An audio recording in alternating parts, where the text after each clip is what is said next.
Et bien, bonjour à toutes et à tous mes chers et chers viewers de YouTube, bienvenue sur ma chaîne YouTube Allside. Et sur cette chaîne, vous le savez qu'on parle essentiellement de culture, bien autour de sport, de la musique, du hip-hop. Donc si jamais les sujets t'intéressent, n'hésite pas à t'abonner, active la cloche, une notification pour être au courant des prochaines vidéos sur la chaîne. Bien entendu. Voilà, je reprends mon souffle et on est bon. Bon, comme je vous ai dit, on est en janvier 2023, je vous souhaite une très belle année 2023.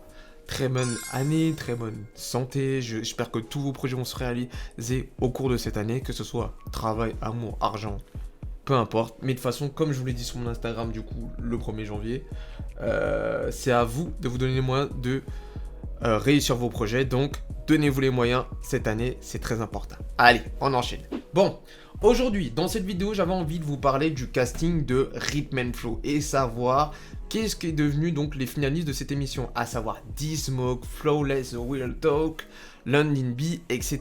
Et en fait, j'avais envie de savoir finalement, parce que personnellement, moi je ne le vois plus dans le paysage musical, que sont-ils devenus? Est-ce que l'émission a marché pour eux? Est-ce qu'ils ont une carrière? Est-ce qu'ils sont retombés dans l'anonymat?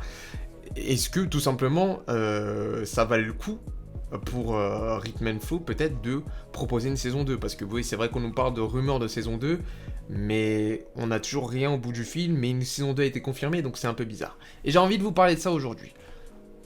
Bon, maintenant que le sujet est planté, tu t'installes confortablement sur ta chaise, sur ton canapé, et si t'es bien installé, t'es toujours prêt à m'écouter, sur ce, en nous aille. Et alors on rentre dans le vif du sujet, on va parler du grand gagnant de cette émission, j'ai nommé D-Smoke. Et donc D-Smoke, après avoir remporté la première édition de Rhythm and Flow et avoir remporté les 250 000 $, il va tout simplement décider d'investir sur sa carrière. Et il va investir comment? Il va investir déjà en sortant un premier projet qui s'appelle donc Inglewood High. Et pour la petite histoire, la cover est tirée d'une photo d'un ancien établissement qu'il fréquentait en étant prof d'espagnol, puisque j'ai oublié de préciser que D-Smoke, avant d'être rappeur, était prof d'espagnol vacataire. Et voilà, il tire la cover d'une de ses expériences passées, et il va le nommer Inglewood High en référence d'ailleurs à Savina Khan, puisqu'il représente le quartier de Inglewood, qui est très important à ses yeux, gardez ça en tête. Et donc, je dois avouer que moi-même, en ayant réécouté le projet il n'y a pas très longtemps, on retrouve bien sa patte. Si tu l'as émis sa performance dans l'émission d'ailleurs, tu retrouves donc son choix de prod un peu particulier. Alors moi je dis ça un peu particulier parce que de temps en temps moi j'ai du mal avec ses prods, mais c'est peut-être moi. Dites-moi en commentaire si vous arrivez à l'écouter assez facilement. Mais on retrouve donc du coup son choix de prod, on retrouve ses petits couplets en espagnol par-ci par-là, et en vrai, je trouve que c'est une bonne carte de visite pour un premier projet. Le projet était plutôt sympa, du coup je vous invite à aller écouter si ce n'est pas déjà fait. D'autant plus que D-Smoke va profiter de l'engouement autour de Rhythm and Flow pour promouvoir ce projet, donc du coup on va apprendre plein d'infos choses sur lui qui vont être plutôt bénéfiques pour sa carrière, je trouve. Déjà on apprend vers la fin de l'émission qu'il est le frère de Sire, pardon, désolé pour... oh purée, j'en ai marre de faire ce truc là en 2023. Bon, il y aura plus de désolé, je prononce comme tu veux, Sire, voilà, qui est un artiste signé chez TDI. TDI, vous savez c'est quel label, c'est le label qui compte donc deux têtes, Kendrick Lamar, César ou encore Schoolboy Q. Il y a aussi Isaiah Rachel que j'aime beaucoup. Donc voilà, il y a tous ces artistes là dedans. Et donc on va apprendre ça de lui, ce qui va plutôt lui donner une petite notoriété et asseoir un peu plus sa position dans le game, je trouve. Et on va pas se mentir que quand même l'émission lui a ouvert pas mal d'opportunités. La première opportunité, moi je pense du coup en 2019, où du coup il fera une performance avec son frère au Soul Train Award, une performance assez remarquée qui est plutôt pas mal pour un artiste qui est encore en développement.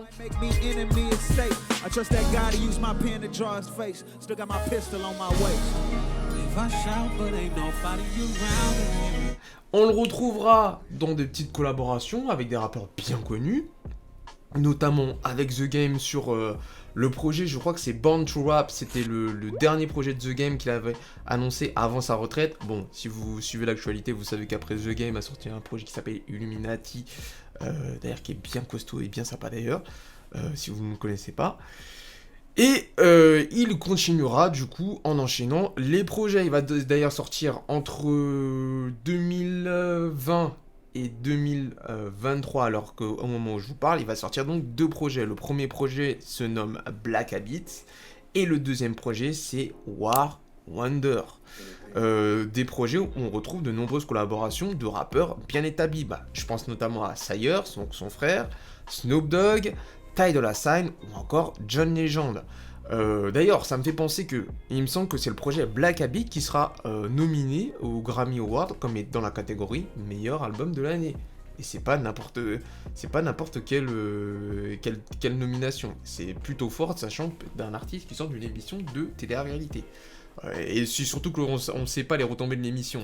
C'est pas Love and Hip Hop qui était déjà très bien, très bien installé. Là, c'était une nouvelle émission. Pour le coup, c'est plutôt prometteur pour la suite. Alors, une tournée était prévue pour Monsieur D-Smoke, mais malheureusement, vous savez, on est dans les périodes de pandémie. Du coup, il a pas trop pu faire sa tournée. Après, il dit quand même qu'il a eu le temps de voyager. Là, il est en Afrique et tout. Voilà, pour se mettre bien et pour se rapprocher de ses racines, parce que faut faire attention à la musique de D-Smoke, particulièrement au niveau des lyrics, parce que c'est quelqu'un qui est très attaché à ses racines, à ses origines, et c'est important pour le coup de comprendre les lyrics et de comprendre sa musique. Et donc, si je devrais faire un bilan de D-Smoke, bon, niveau carrière musicale, c'est plutôt pas mal. On a plus ou moins les auditeurs qui le suivent. D'ailleurs, je crois qu'il me semble qu'il a à peu près plus de 970 000 abonnés sur Instagram et à peu près 1 million d'auditeurs sur Spotify, ce qui est plutôt pas mal, mais c'est très peu par rapport au marché américain, où voilà, le marché américain, vous savez, est 3 fois plus grand. Donc pour moi, quelqu'un qui a plus ou moins de l'engouement aux États-Unis, c'est quelqu'un qui tourne aux alentours des 4-5 millions d'auditeurs par mois, je pense. Après, je suis pas baromètre, donc pour moi c'est ça. Mais j'ose avouer qu'il a plutôt réussi à se faire une place dans l'industrie. C'est plutôt pas mal. Alors il y a des rumeurs qui traînent comme quoi il y aura un album en commun avec son frère. C'est fort probable. Je pense que ça devrait arriver. Après, je ne sais pas, je n'ai pas de date. Il y avait d'autres rumeurs aussi qui sortaient qu'apparemment il sortirait un morceau avec Cardi B. Ça, j'y crois moins. D'ailleurs, d'autant plus que ce qui est très marrant, c'est qu'au moment où je vous parle, ni T.I., ni Chance the Rapper, ni Cardi B, alors corrigez-moi si je me trompe, ne parle ou ne fait des posts en rapport avec Rhythm and Flow ou même ne collabore avec les anciens artistes. Et ça, du coup, c'est un peu bizarre. Mais on en reparlera peut-être juste après. Et maintenant, on va parler donc du deuxième candidat de cette émission. J'ai nommé Flawless Real Talk, le grand finaliste de cette édition. Faut savoir que Monsieur Flawless n'est pas un rookie, c'était déjà une personne très établie au niveau underground, comme D-Smoke d'ailleurs, ça me fait penser, puisque oui, je vous dis qu'il sort un premier projet en 2019, mais en réalité, il sortait déjà des sons avec son frère à l'époque, mais personne ne le calculait. Mais bon, en tout cas, pour Monsieur Flawless, c'est un peu plus... On va dire que c'est un peu plus... C'est pas un rookie, quoi. Il est déjà bien implanté dans le million et ça se voit. Ça se voit puisque, en fait, il est déjà à la tête de son propre label qui s'appelle Rise. Et en faisant des recherches, j'ai vu qu'il faisait les premières parties de nombreux rappeurs connus, notamment Waka Flocka, Joe Budden, et je crois même qu'il a un featuring avec Jadakiss. Oui, je l'ai écouté, un featuring avec Jadakiss avant la sortie de l'émission. Donc c'était déjà quelqu'un qui pesait dans le milieu. Et lui, pour le coup, pareil après D-Smoke, qui va un petit peu prendre le même chemin. C'est-à-dire qu'il va sortir un projet qui s'appelle Every Second Matter, ou alors il pose des sons avec d'anciens candidats de Rhythm and Flow. Donc je crois qu'il me semble de tête qu'on retrouve Caleb Colossus, il y a London B, et il y a Troyman, mais bizarrement il n'y a pas D-Smoke. Bon, ça va de soi, mais il n'y a pas D-Smoke, du coup c'est un peu bizarre, mais vas-y tranquille, il n'y a rien.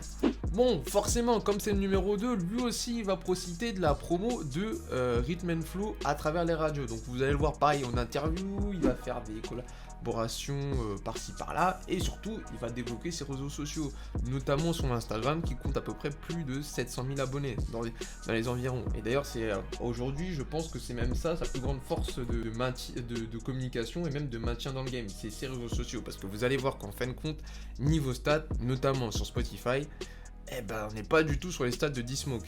D-Smoke se rapproche des 1 million d'auditeurs par mois, lui il est plus à 50 000. Pourtant, il sort des sons. il nous sort des... Je crois que le dernier son date d'il y a quelques mois. Il sort des sons, mais la snooze ne prend pas. Bon après vous inquiétez pas pour lui, sur le Instagram tourne, on le voit du coup à des matchs de basket des Hawks d'Atlanta, il fait des petites photos avec sa petite famille et il est très présent sur les réseaux sociaux, notamment sur TikTok où il s'amuse à faire des petits freestyles et à mentionner des rappeurs. Je crois que le dernier truc que j'ai vu c'est avec Russ, je sais pas si Russ l'a contacté, mais passez faire un tour, ça fait toujours plaisir. Et enfin, la petite dernière de l'émission, enfin la petite dernière, la grande dernière de cette émission, bah, pas la dernière mais elle est troisième, bon bref vous connaissez, c'est Madame, pardon, London B. London B, c'est une rappeuse, bah d'ailleurs c'est la rappeuse féminine qui a le plus monté dans cette émission. Mais bon, London B, si vous faites attention à l'émission, elle est... En vrai... Elle avait déjà ce petit truc, ce petit côté, pas mainstream, mais sa personnalité, je trouve, a pris le dessus sur sa musique. C'est-à-dire que les gens, je pense que même que Menflow l'a marketé comme ça. C'est-à-dire que les gens seraient plus intéressés par sa personne que par sa musique. Et c'est un peu ce qui va se passer. Pareil, elle aussi, elle va sortir un projet juste après l'émission qui s'appelle Reset. Bon, je vais pas vous mentir, en ayant écouté ce projet, c'est un peu ce qui se fait actuellement dans le rap féminin aux US actuellement. C'est-à-dire le côté Bad Bitch, ça kick fort, c'est bien, mais je dois avouer quand même que je suis client de ce genre de projet, mais elles se font un peu dans la masse, et c'est bien dommage. Par contre, là où elle est forte, je trouve, c'est au niveau de sa communication. Elle poste très souvent sur Instagram, sur ses réseaux sociaux, 900 000 abonnés qui ont été pris grâce à Rhythm & Flow. D'ailleurs, elle a plus que Flawless, hein. Flawless qui est arrivé deuxième et qui essaye tant bien que mal à réussir grâce à sa musique. Elle, avec les réseaux sociaux, elle s'en sort du coup plutôt bien.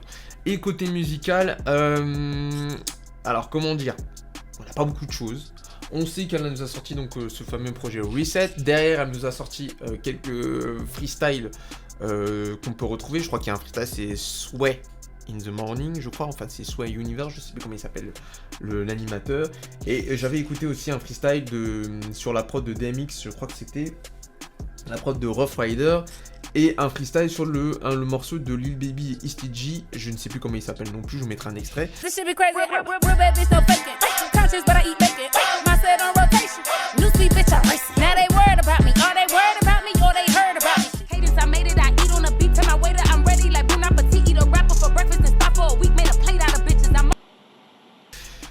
Ou voilà, bon, on sent qu'elle a des talents de rappeuse, pardon, on sent qu'elle kick, mais derrière, la snooze ne prend pas, et c'est bien dommage.